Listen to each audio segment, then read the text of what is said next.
Okay, welcome back to the NPK Show, Season 1, Episode 2, with myself, Thomas. And myself, Stephen. And today's episode is how to build a grow room, and it's particularly going to be with myself and Barry.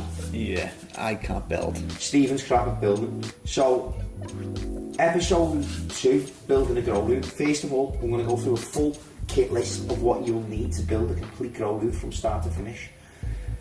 We're then going to go through all of these steps, and we're going to show you the best tips and tricks on how to do this possibly.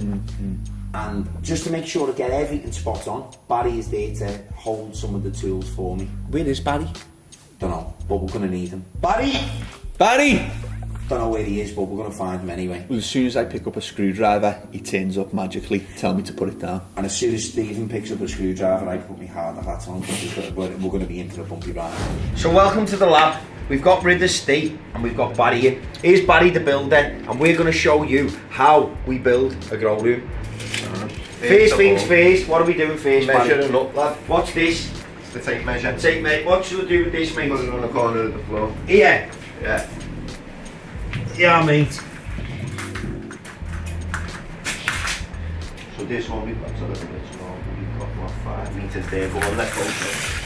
So because the tape measure's a bit small, top tip, you don't need to run out and buy a new tape measure. You measure to one point, you pick up the tape measure, and then we start again, don't we, Barry? That's it, lad. Top tip about building. We've got 6 metres that way. And we've got just over 3 metres that way. And in height, you can push and just put it there and have a good guess. I'd say about 2.4, mate. 2.2, I reckon. Oh, for that, 2.2. 2.2 in height. So, building the room, you need your measurements. You don't want to overspec on materials. You've got to make sure you've got the right fan and filter to move the air out of that space. Goes from there. And we need to put down some flooring, which we put down here. We've got some nice thick visqueen. This is high density stuff. We've also got some diamond diffuser foil on the walls, which also we've measured the whole distance of the room, so we know exactly, as Barry said, how much materials we need to use. You don't want to be overspecking and just wasting on materials. We could have gone for a floor secure, but because we know this is going to be a permanent fixture, we've gone for a good floor, a good one where we're not going to have no leaks, so you know everything's sealed. Stephen's gone. He's going to talk to you a bit more about this diamond diffuser foil and give you a little bit more detail about it all. So Barry and Thomas have just been through the reflective materials that they use up in the lab. I'm going to go a little bit more in depth and tell you what other materials that you can use. First off is just giving it a lick of paint. Now some people think that gloss paint actually reflects more than normal matte paint, but it doesn't. It can actually create heat spots to the room. So if you're just going to go for basic paint in the room, go for a matte white paint, or flat white as some people call it. Matte white paint is about 75 to 85% reflective. You can also add a fungicidal liquid into your paint, so when your rooms get really humid, it's going to help combat fungal spores and problems in that area. The next option you've got is black and white sheeting. A lot of people like to use this to cover the windows. There's a cheap alternative. Turn it the other way around and use it as a reflective material on the walls. £1 a metre in most shops and does the job. Black and white is also about 75 to 90% reflective, depending on how tight you get it on the walls. So it's a really good option if you want to keep it cheap but get good reflectivity as well. Another type of material that you can use is diamond reflective sheeting. Now this stuff looks really shiny and it does a good job. The only problem is it's quite hard to get all the creases and bends out of it, and because it's shiny it can create heat spots. So it's personally not my go-to choice of reflective material. It's about £2 a metre, and it's between 85 and 90% reflective. But again, can create heat spots because of its shiny material. Now this is the material we chose to use in the lab. Diamond reflective MYLAR. Now it doesn't look as shiny, but because it's MYLAR, it's going to diffuse the light a lot more evenly, so you're not going to get heat spots. Between £2 to £3 a metre. It's light tight as well, as you can see from the black backing, and it was our choice because even though it's relatively cheap, you can get up to 97% reflectivity of a good piece of MYLAR. So for those of you that want to go the whole hog and really invest in reflective material, is FLIR mask or C3 foil. This is infrared resistant and is a really good 95% reflective material. a good investment to make, as it can be used over and over again, because when it's pinned up to the wall, you just pull it down and it doesn't rip. And last but not least is ORCA reflective material. It's based off the skin of an orca. It's highly reflective, as the manufacturer tells us. It's still expensive, but it can again be used over and over again. Now, everything I've talked about in terms of reflective material is come from the manufacturer's descriptions, and they can be trusted, but we like to do our own tests at NPK. So over the coming months, we're going to be testing reflective sheeting and telling you actually how reflective they all are, and giving a real in-depth look at all reflective materials and trying to give you the best information possible. So Barry and Thomas were talking about what they put down on their floor up in the lab. Now, a lot of you won't be using that type of flooring. The majority of you will be using Floor Secure.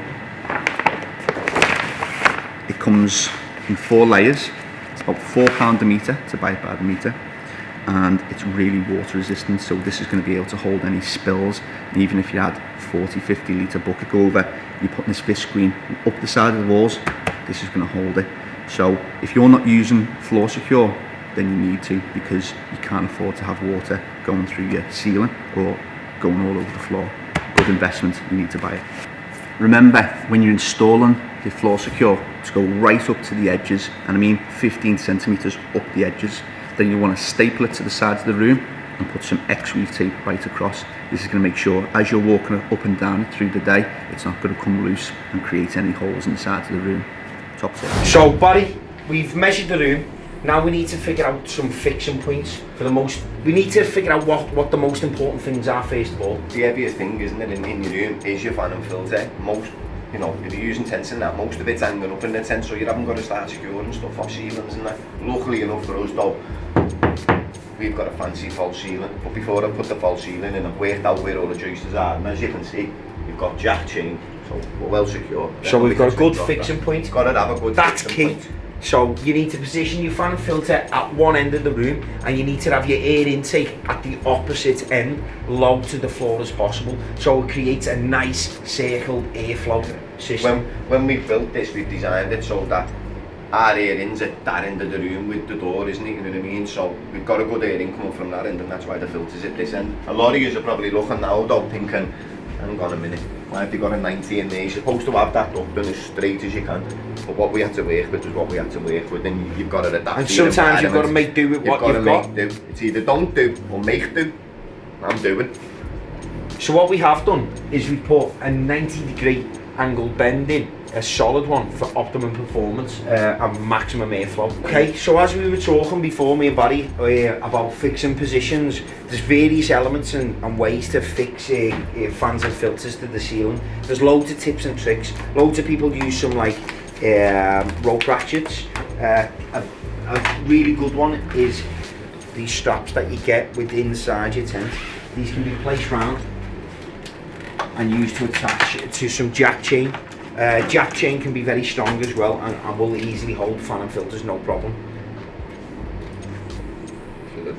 There's various different methods and ways to do this, so whichever way suits you and your position and which way it needs to be. I still like using jack chain. You don't Yeah, jack chain is filters. Yeah. It is good. I mean, them ones are on rope ratchets, but the main support on the steel is the jack chain. Is the jack chain. And you can just put a pair of long nose pliers in, open up each of the link, and then close it again, and it's rock solid. But these are an essential to have for lights and that, especially. Yeah. The straps as well are also quite good. You've got like a plastic buckle in that just goes in and back on out on itself again.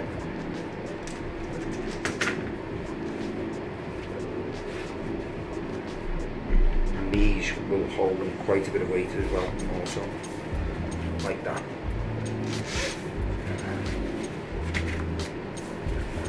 All of these are good fixing aids to attach to your fixing points for your fans, filters, and etc. So you've just seen Barry and Thomas up in the lab going through the fan and the filter setup. You'll have also noticed the 90-degree bend that they've used. Not ideal, but if you have to do it, incorporate the piece of metal because it ensures the smoothest flow of air. So, ideal world, short and straight, ensures the best flow of air and will keep your fan running at optimum levels. Sometimes people use a 30-degree bend. This is going to reduce your output of the fan by about 20%. A 45 degree is going to reduce it by 40%.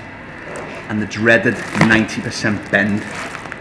That's a 60% decrease in output, so not good. What is much better, if you have to, is use the pieces of metal, 90-degree bends, or T-pieces. This has helped with distribution of air.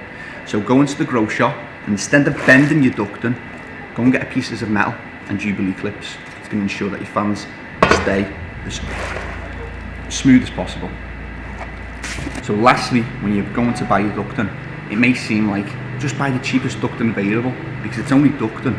But what we've noticed is when people buy cheap ducting, is that you can get holes in it, and holes let air out. So if you can, go for combi. If not, you just want aluminium ducting, make sure you get good aluminium ducting, and then that way, no problems. Now a top science tip, when we're talking about lighting over a 1 meter square spread, we're trying to keep it easy so that people fitting out the rooms can easily figure out how many lights they need. For those that like to go a little bit more in depth, light actually gives off a rectangular spread, and there's a really good white paper by Gavita which is linked below. Click on that and they go in depth on how to set up your room with the rectangular spread.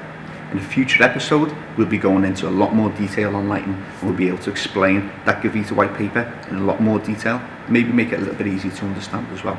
So look forward to that. Also, amenities, water supply. How are you getting water to your room?